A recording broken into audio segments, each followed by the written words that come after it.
So then guys, with the release of the brand new iPad Pro M4, it's just been announced at the Let Loose event by Apple, how does it compare to the last generation iPad Pro in its specs? Well, today what I'm going to do for you is I'm going to compare the current and the last generation iPad Pro. So that's right, we're going to do an iPad Pro M4 versus the iPad Pro M2 to find out with a review of specs what the difference is to help you decide if you want to get the next generation iPad Pro or even consider the last generation iPad Pro. And with that, let's begin.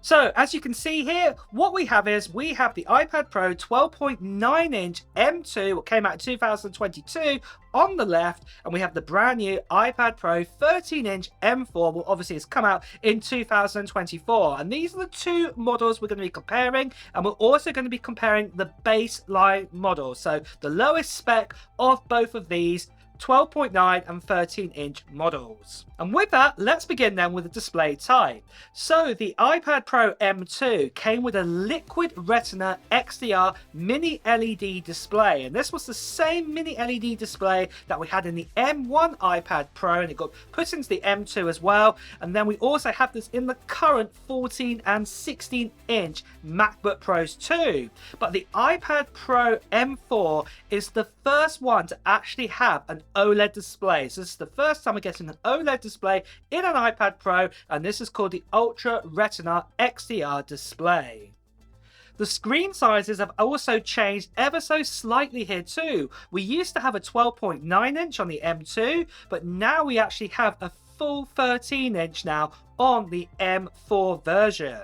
But moving over to the actual screen resolution, what does that mean? Well, the ratio is still the same so it's about a 4:3, but the resolution on the 12.9-inch model was 2732 by 2048, whereas on the new 13-inch iPad Pro, it's 2752 by 2064.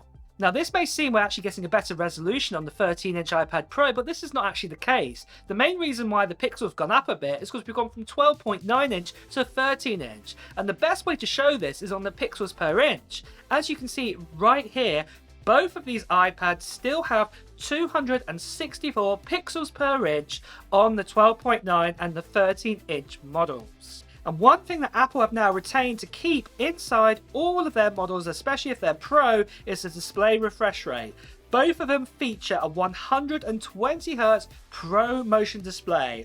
Obviously the iPad Pro has that mini LED version, and that Pro Motion goes down to 24Hz up to 120, whereas the new OLED version goes all the way down to 10Hz and all the way back up to 120Hz.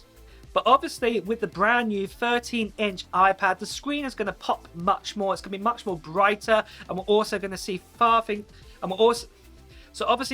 obviously with the new OLED screen, things are going to be more sharper, far better. We've even been told that the SDR rating is going to be 1000 nits compared to the old mini LED was 600 nits at SDR. So yeah, that is going to be a big difference there. But one of the key things that you guys all want to know about is the processor, or the chip inside the iPads. So let's have a look here. So as we can see here for the processor CPU, the iPad Pro M2 obviously had the M2, and that came with an 8-core CPU inside of it. This was made up of 4 efficiency cores, and also it was made up of 4 performance cores. But it also has a 10-core GPU, 16-core neural engine too. But the brand new Apple M4, and remember this is the baseline model, so you have a 256GB model, you actually get a 9-core CPU inside of this, and actually this is made up of 6 cores of efficiency cores and 3 cores of performance cores. There's also a 10-core GPU, and then also the brand new 16-core neural engine 2 inside of it. You also get things like ray tracing and all of that good stuff as well inside of this chip. Now, what I will mention at this stage, that if you do decide to get yourself a 1TB or a 2TB model of the 13-inch MacBook Pro, or even the 11-inch MacBook Pro, you will actually get a 10-core CPU instead of it, and that will give you 1 extra performance core. But let's have a look at RAM amounts next of all. So RAM amounts is exactly the same for both the M2 and also the M4 iPad Pros. You get a choice of either 8 or 16 gigabytes, and that all depends on what storage you pick. So if you pick the lowest amount of storage on the iPad Pro M2, so this is 128 gigabytes, and all the way up to 512 gigabytes, you will get 8 gigabytes of RAM. Whereas if you pick the 1 terabyte, or if you pick the 2 terabyte, you get 16 gigabytes of RAM.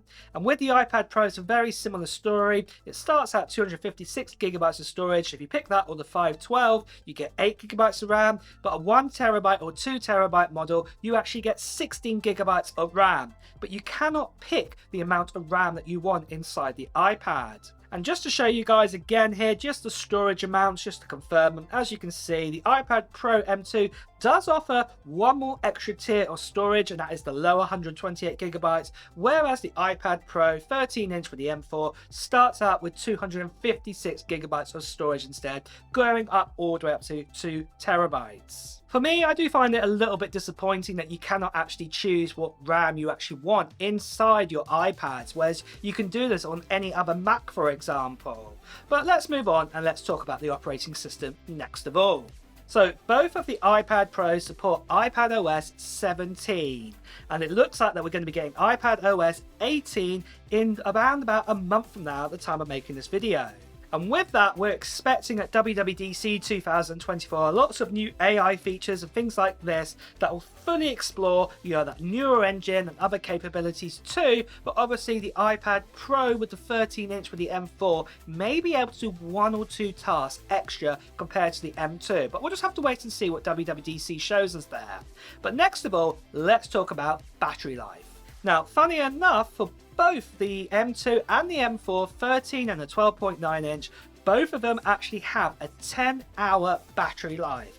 Even though the iPad Pro 13-inch does actually have an OLED display, and you could argue that's a bit more efficient than the mini LED potentially, but obviously it is a bit more thinner now, this new iPad.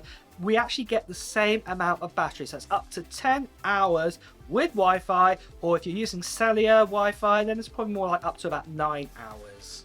But then for charging, things are a little bit different here. For wired charging, the M2 iPad Pro only allows up to 20 watts of charging inside of it. This is even if you plugged in, say, a 40-watt charger into it.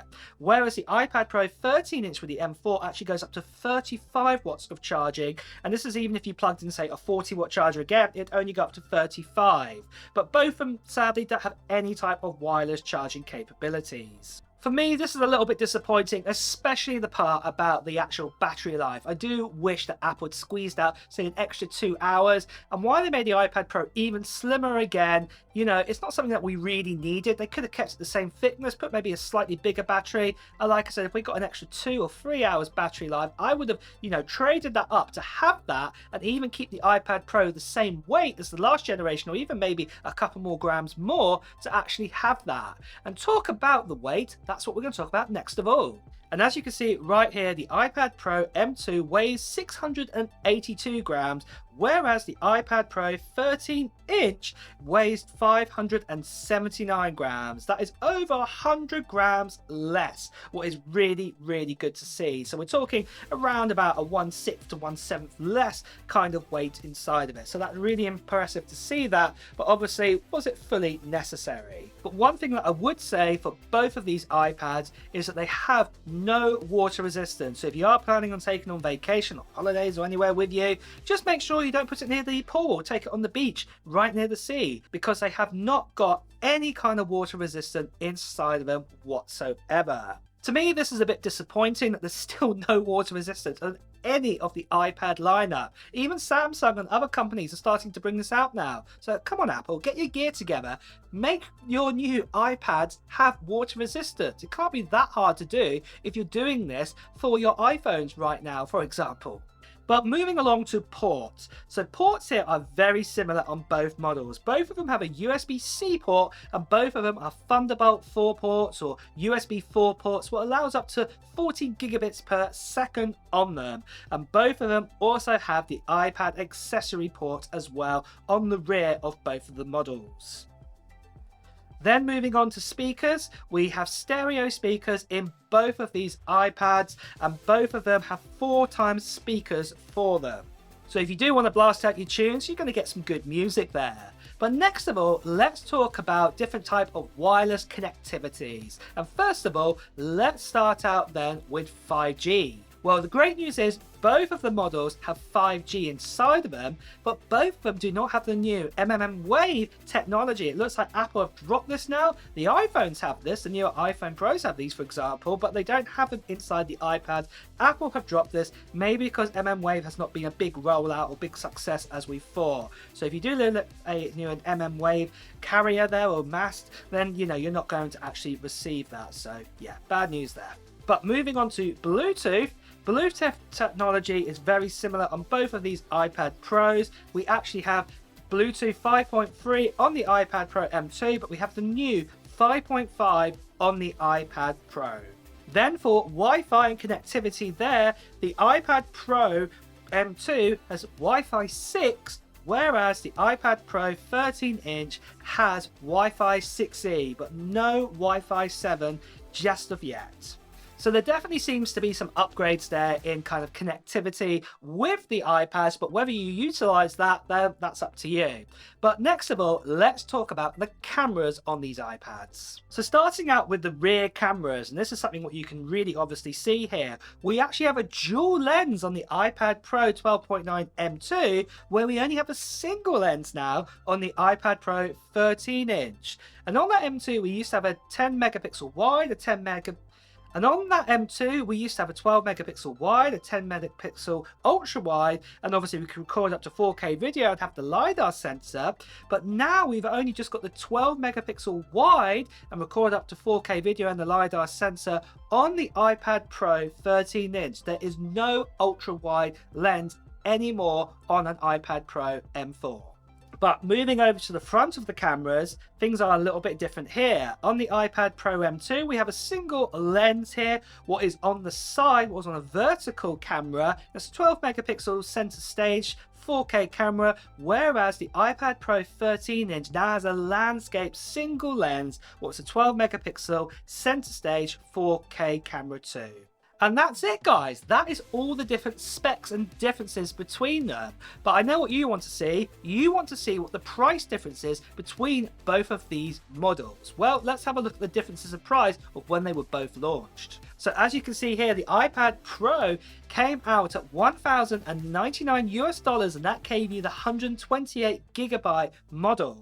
Whereas the iPad Pro 13-inch M4 cost $1,299 for 256 gigabyte storage. So that is $200 more. And what I would see that in my head, that's probably be about $100 more for the OLED display. And then I would also say in my head too, that the $100 more also equates for that leap from M2 to M4 instead of M3. And then also it does also equate for having that extra bit of storage now. We're having 256 starting out instead of 128 gigabytes. But last of all, let's now talk about the colors that are available for both of these iPads. So as you can see here, there's 2 colors available for both of the iPad Pro options. We have silver and space gray on the M2, and we now have silver and space black on the iPad Pro. So just space gray has been swapped out for space black. And with that, guys, what iPad Pro will you be buying? For me, it does look like we do have some great updates there with the iPads. But the thing what I think most of us are all thinking here, without any updates to iPad OS, we need iPad OS 18, in my opinion, to be built from the ground up again and made into something brand new, not just a big version of iOS. We need a brand new operating system there. I think only then the iPad Pro is going to become incredible again. It's kind of losing its touch here a little bit, in my opinion. But let me know your thoughts on this too in the comments below. And also, guys, it's time to wrap up the video. So if you have enjoyed watching it, please do press the like button. Also, you want to hear the latest Apple news, reviews and comparisons, please also make sure you subscribe to this channel and also hit that notification bell too. Until next time, guys, I'll see you really soon. Take care now. Bye bye.